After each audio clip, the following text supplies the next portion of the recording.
Hey everyone, welcome to Old Iron Garage and thank you for tuning in.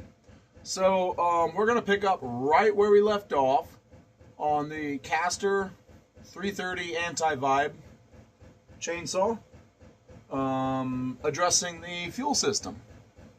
So let's dive in and take a look, literally right where we left off.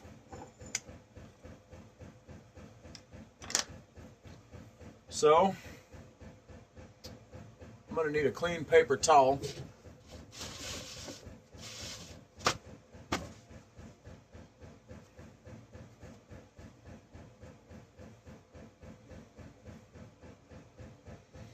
So let's get what's remaining of these fuel lines off of here.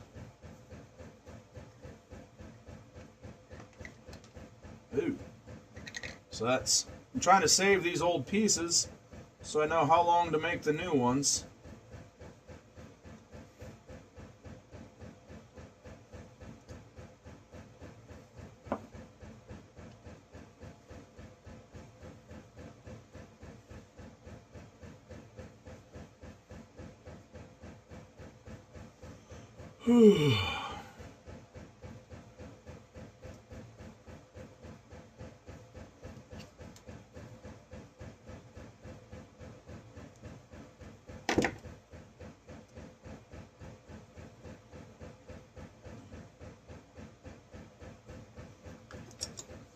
Try not to break them in any more pieces than I have to, because I mean I have to have something to go by to know how long to make these.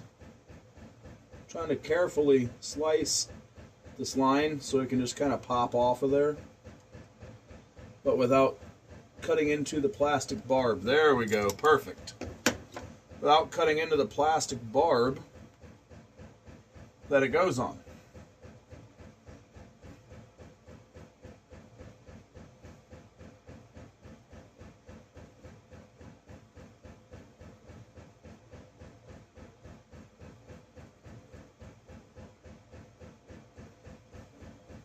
So this is a Walbro, what? WA27? It's a Walbro WA, I believe. Yep, WA53. I don't know. Is it this number here that you go by? In there, by the Venturi, the carburetor? 27? Or is it the number right below where it says WA? WA 53. I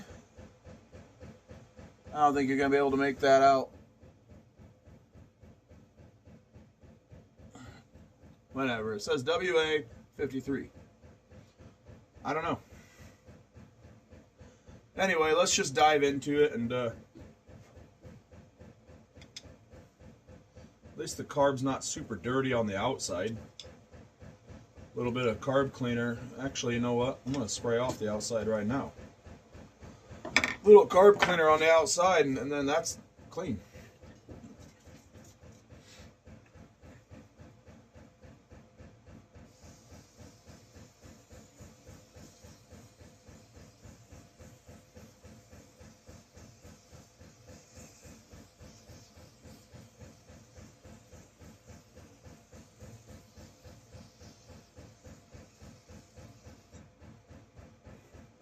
So I have a feeling this was put away with an empty tank. So the carburetor may have been empty as well, hopefully.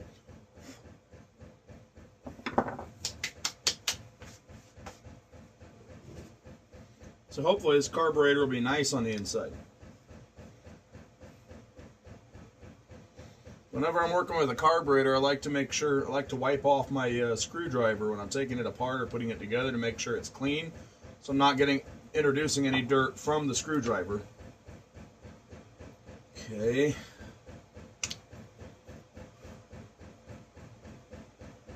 That diaphragm seems like it might be pliable. That's good. Maybe I can just get away with replacing fuel lines and just kind of making sure the carb's clean. That popped off. This is too easy so far. It's fairly pliable. Do I see any light through it? No. one thing I'm gonna do, okay, it's a brand new magnet tray I got today. Sometimes you can bring an old diaphragm back around just by getting it wet with some fuel. So I'm gonna do just that. Put some fuel in the bottom of this tray.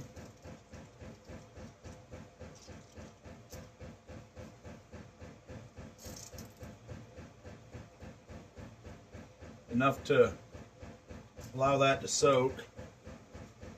Come on. Just enough that it's submerged.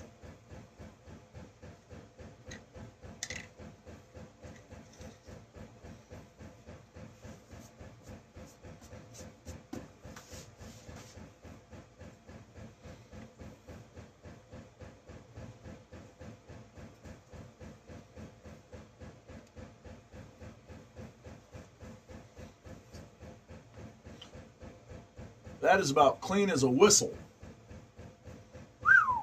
This thing must have been put away with the fuel system dry. Praise the Lord for that. Alright, let's move on to the other side. Get my metric flathead screwdriver.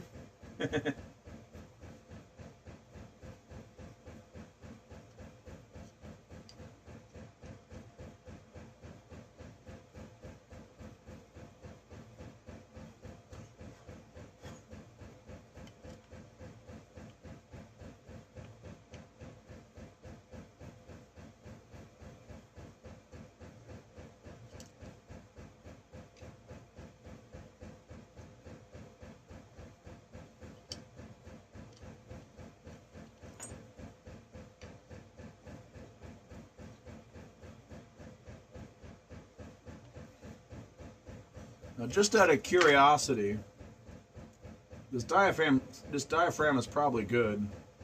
I just want to see if this other one will fit. Sure enough, this other one will fit if it is needed, but I don't think it's going to be needed. That is nice and pliable.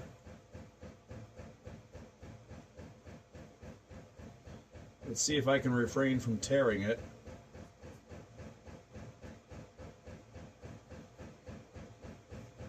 Maybe if I get it wet, it'll kind of let loose a little easier.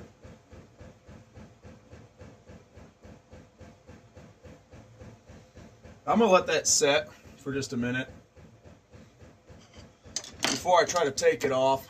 So I'll bring you guys back in just a little bit. Alright, I'm back. So I let it set for a minute. After I got it wet with fuel, started taking my little pick here. And I just got it up under one corner, and I'm able to kind of work it around the edge. And it just kind of makes it lift off.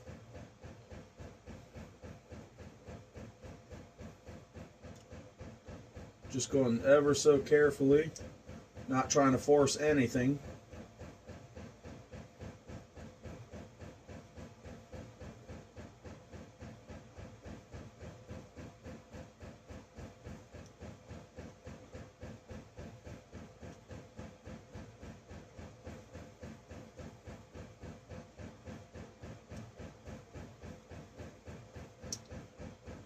There she is.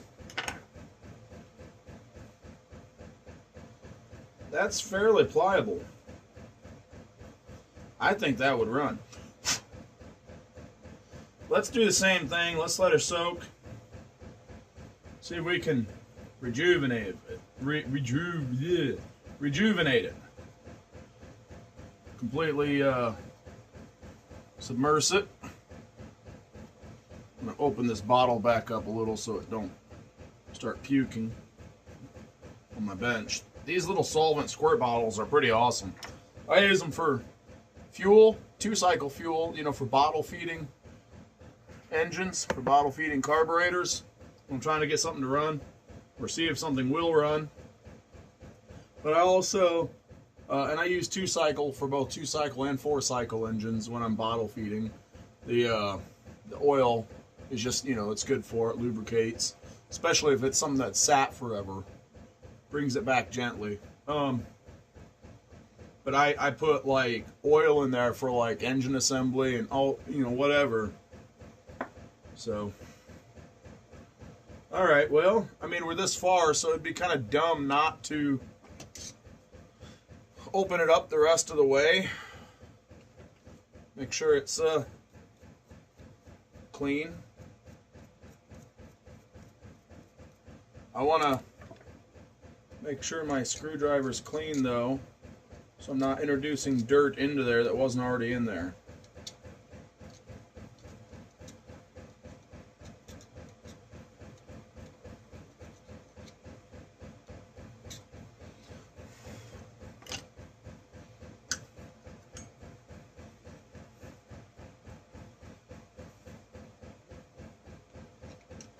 So there's a little cover inside here with a little gasket underneath it. Get that off. Put a little fuel in there. Hopefully it'll kind of make it let go a little bit.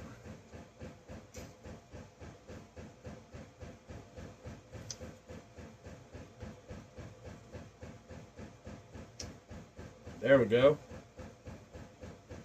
That gasket looks just fine. It broke free nice and clean. It didn't like come apart at all. Didn't leave anything behind.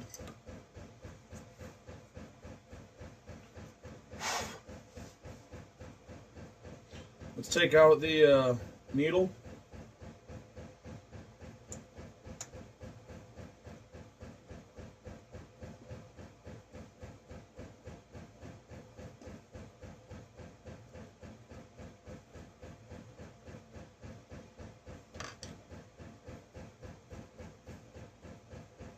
Got the spring, the screw, the lever, and the needle's still in there. There we go. Needle looks good. I don't think I need a carb kit. I think I just need to clean this thing and slap it back together. I think really the only issue is fuel lines.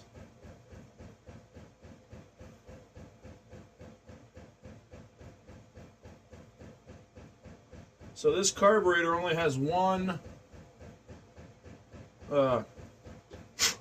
adjustment, I think, unless there's one that's missing in this other hole. This other hole is not threaded and there's a plug in there. So this carburetor only has one, it says L and H and there's two holes, but the other hole is not threaded. And there's a plug in it. There's a little brass plug down in there. So it only has one adjustment to it.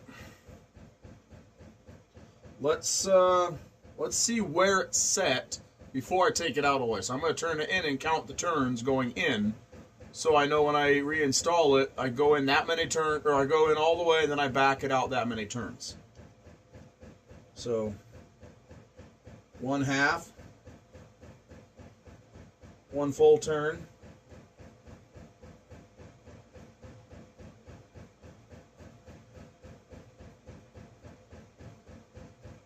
1 3/8 of a turn. 1 3/8. Remember that. Don't let me forget. I'm counting on you to remind me. Oh. Well, I can plug my phone in later. It's not low on battery.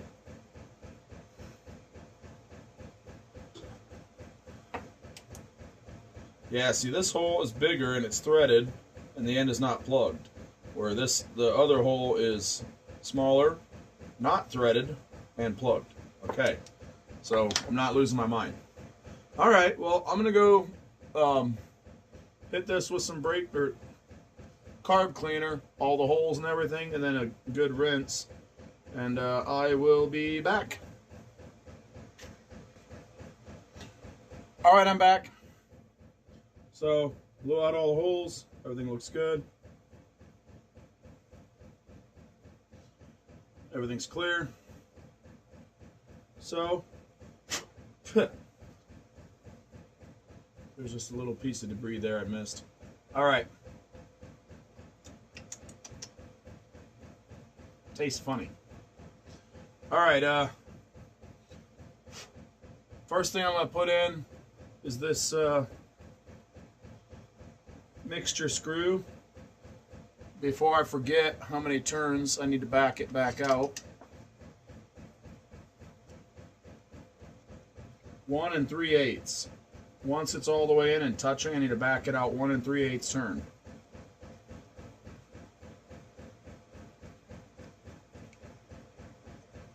So 3/8, and there's another half, and another full turn, so that is 1 3/8 turn. Or turns, whatever.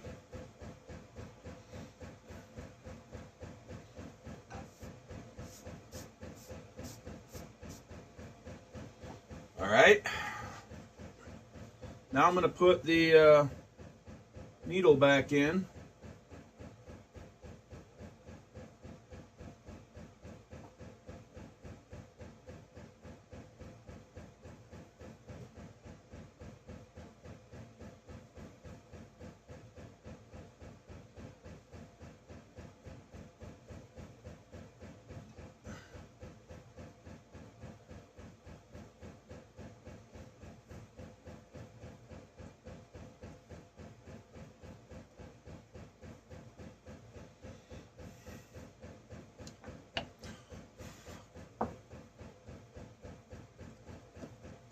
Hey, come on now.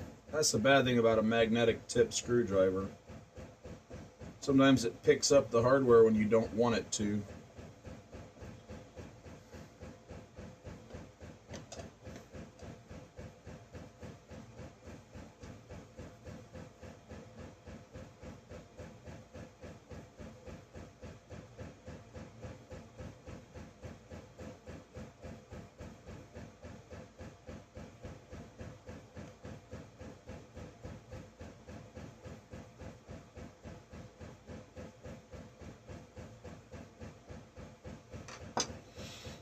Alright, now this cover, this little gasket that goes inside the carburetor, put that back right where it was.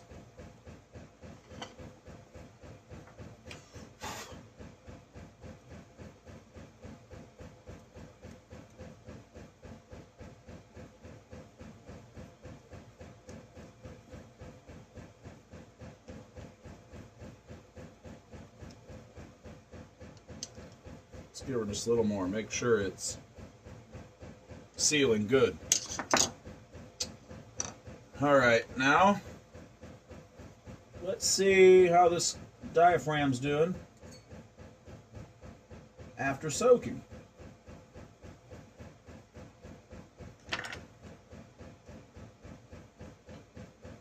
That seemed to help a little bit. It's a little bit more pliable than it was before.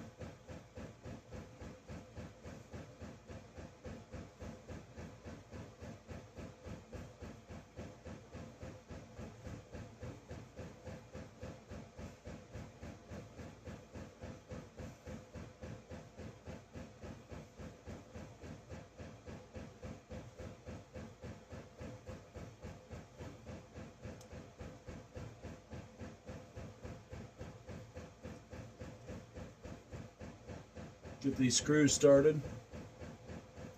Used to hate working on these little 2-cycle carbs. So I used to get my dad to help with them all the time. And I'm getting better at it. I'm a lot better with 4-cycle carbs.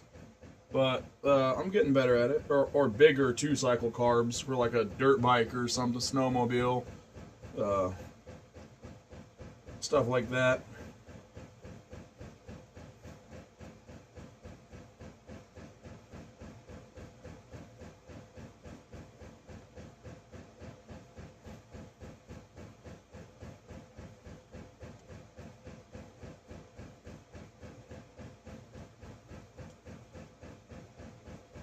But my dad is better at the repairing little 2-cycle stuff than I am.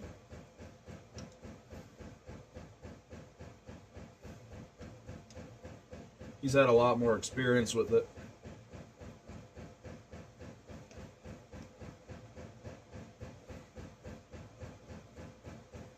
Torqued to spec.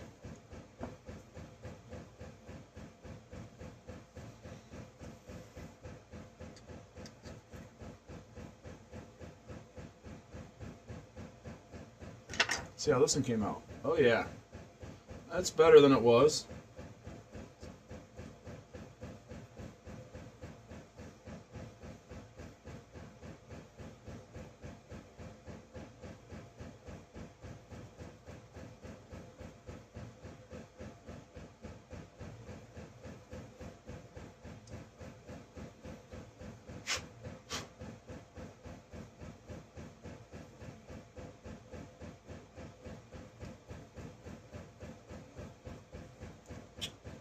And with that,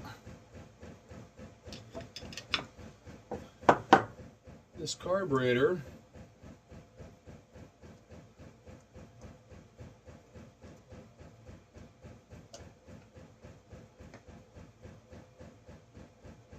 is ready to go back to work. Yeah.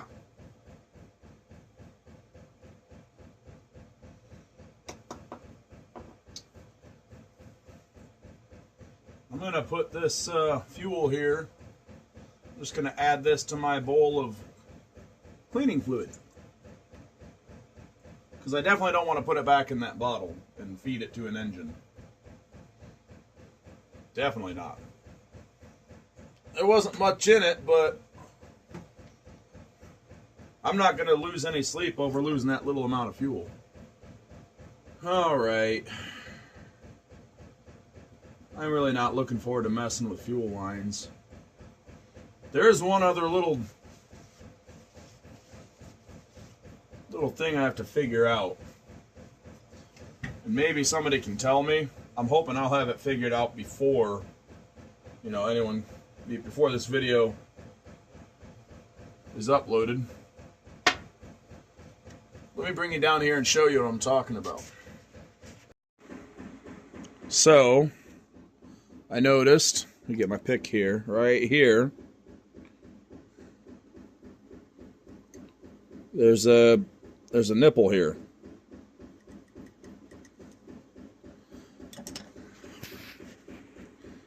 I don't know what that goes to.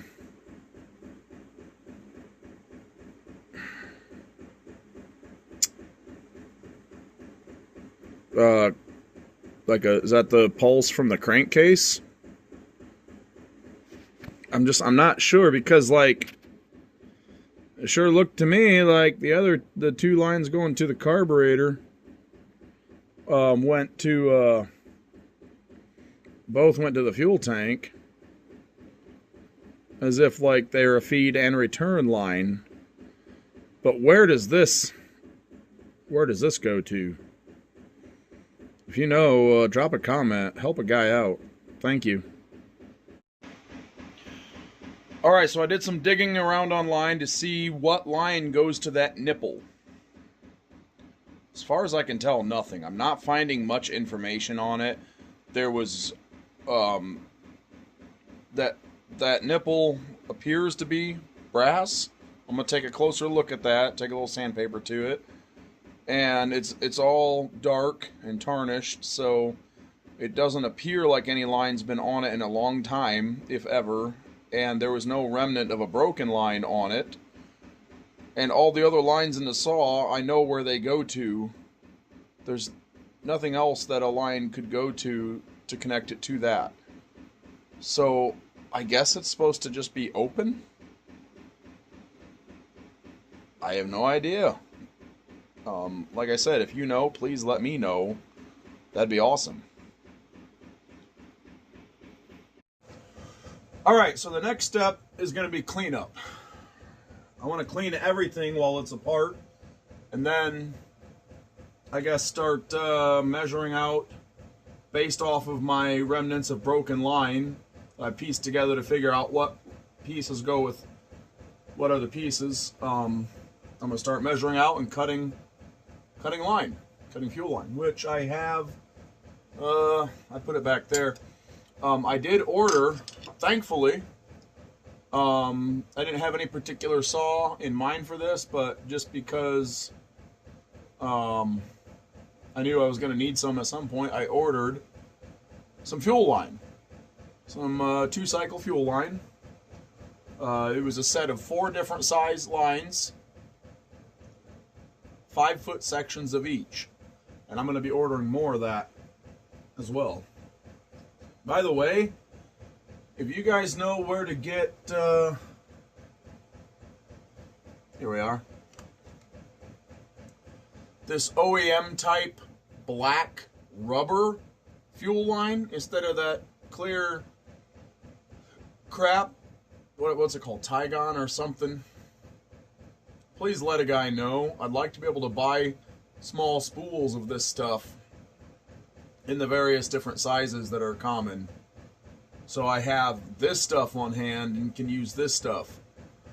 I would like to at least use this stuff for my own personal saws over that clear stuff that gets so brittle.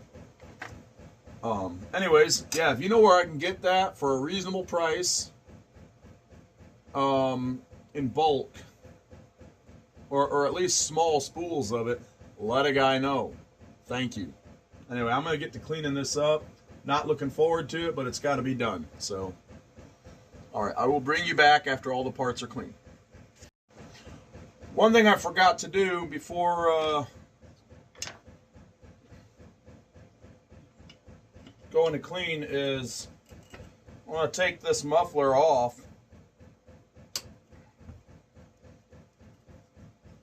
and just take a peek into the cylinder just to see what I can see on both the piston, the rings, or all 3, the piston and rings and the cylinder wall.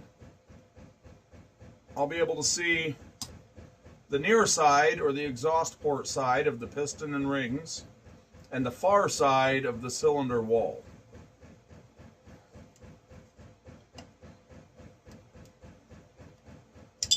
Ooh. Good thing I didn't lose that little lock washer.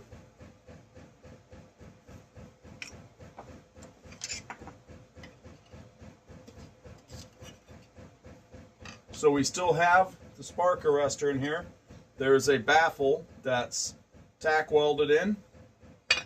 Then we have a spark arrestor.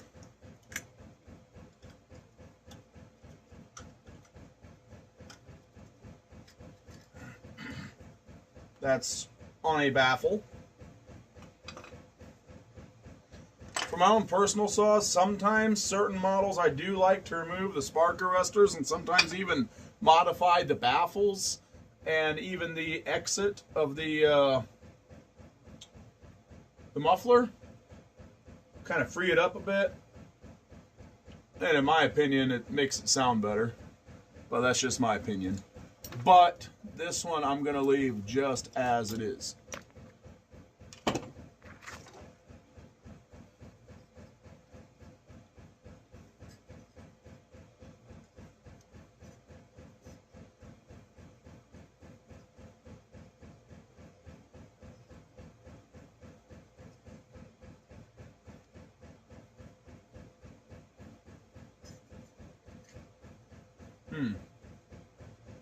Okay. That one's a little difficult to get to.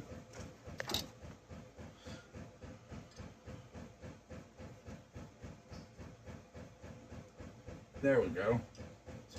I had to put the long end in this Allen bolt, but then I can't, don't have enough leverage there to turn it. So put a wrench on it.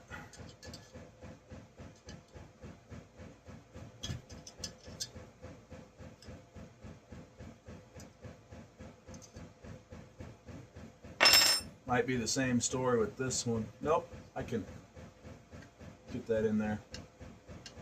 Okay, these are all a little tight.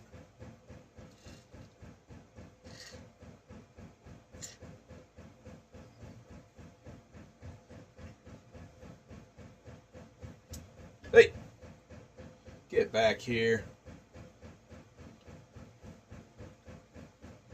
So I'm going to try to shoot some penetrating fluid in there.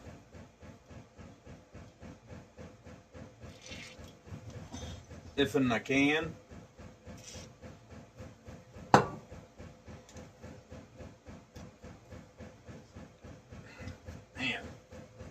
Very tight. Try to work this penetrating fluid in.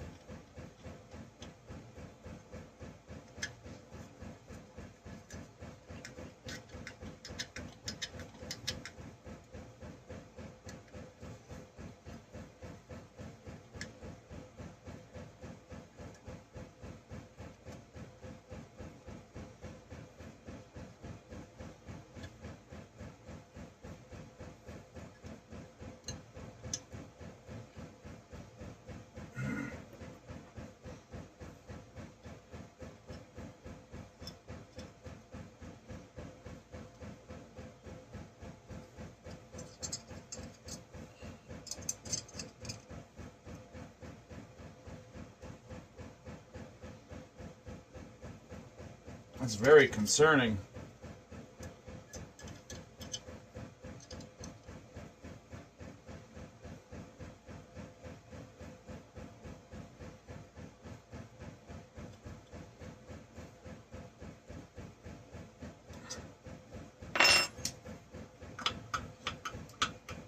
Now I can really get some penetrating fluid in there a little better.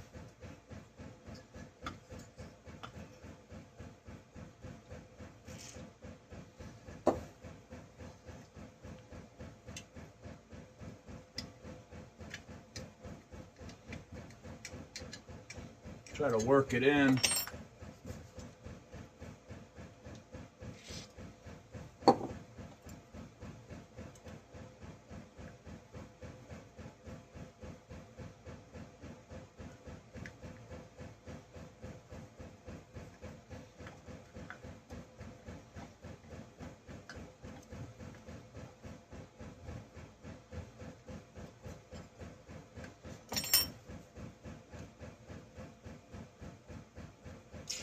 Maybe I'm just being a little paranoid. I don't know.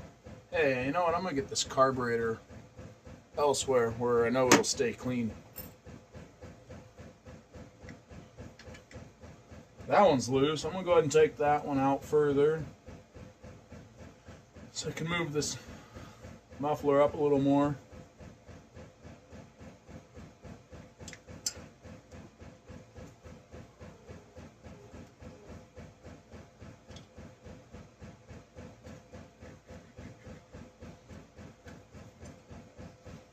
That one is just really tight.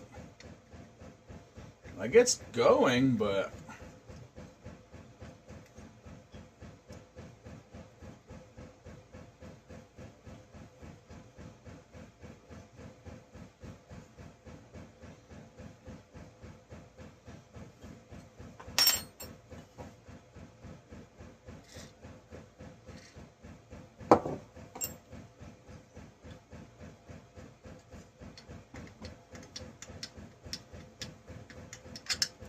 trying to work that stuff in.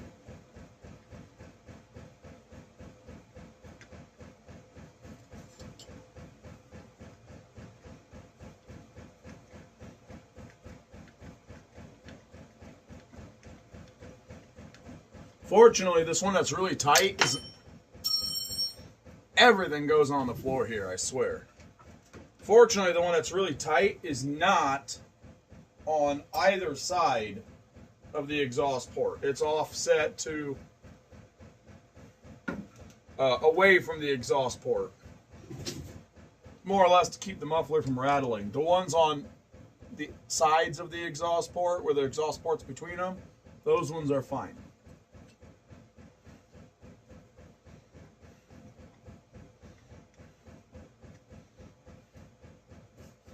So now I'm really just going to work on this one.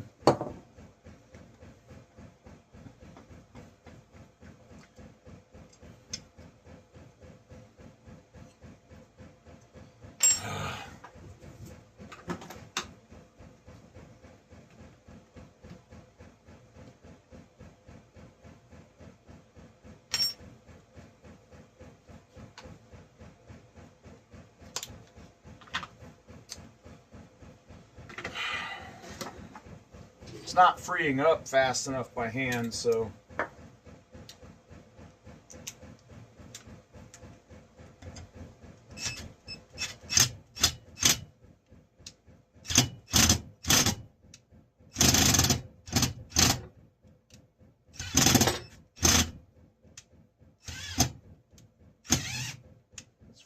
now. There we go. She's out. Let's get these other ones out. Say hello to my little friend. Sometimes I just need some help from my little friend.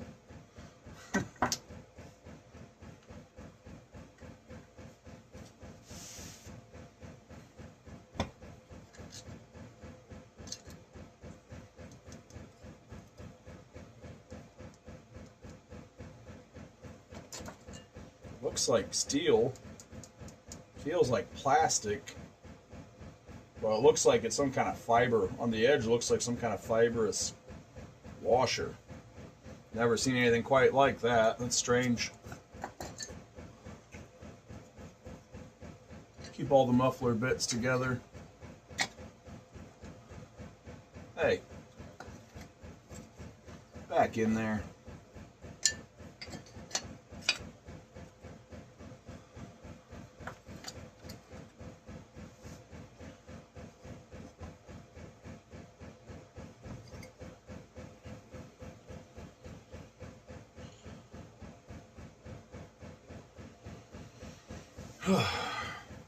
Alright, I'm going to take a piece of paper towel, tear it off, fold it up, and jam it into there.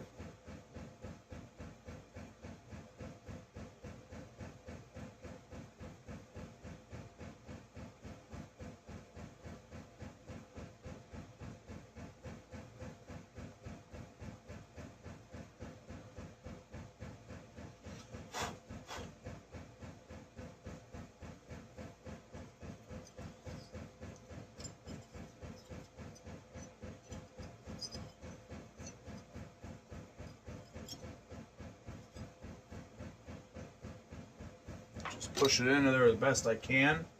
Make sure it's nice and tight in that port. So it may let a little fluid in when I'm cleaning this thing, but it won't allow any debris to get past it. And if I put the paper towel all the way in the port, then it won't be as affected by compressed air hitting it once it's all wet. So, and then I have a spark plug in the spark plug hole and a piece of paper towel in the intake port. So, all right, I am now ready to clean. Just out of curiosity, I want to see if this nipple goes anywhere. Nope, it doesn't. And just to verify that,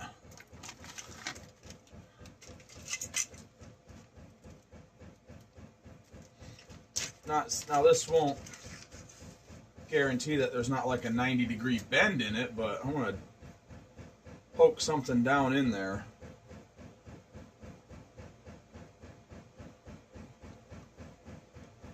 It does go somewhere. It's just gummed up. Well, maybe it's a good thing I'm opening up. Maybe it's just supposed to be an open vent. I don't know. Let's put a bigger one down in there. Open it up a little better.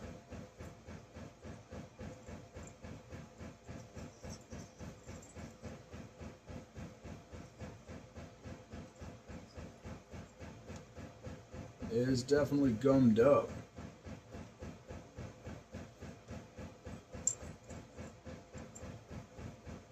Maybe that was supposed to be plugged though, and I just unplugged it. I don't know.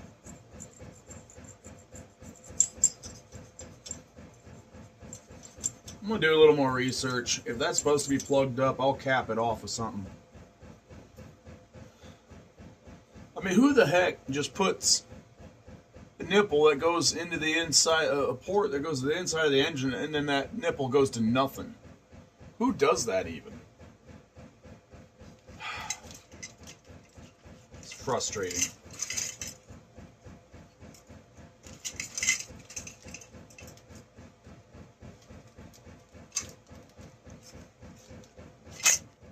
All right, I'll bring you guys back once everything's clean. Take about 10 business days.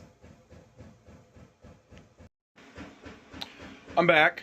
I'm part way through cleaning stuff, but I wanted to say two things. First thing is that mystery nipple sticking up out of the crankcase. I figured out what that is for.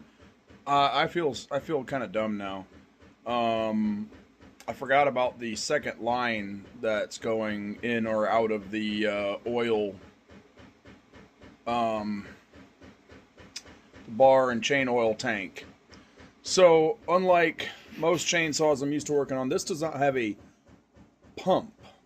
That tiny little thing I thought might be a pump, which I thought was strange. That's not a pump, that's a valve.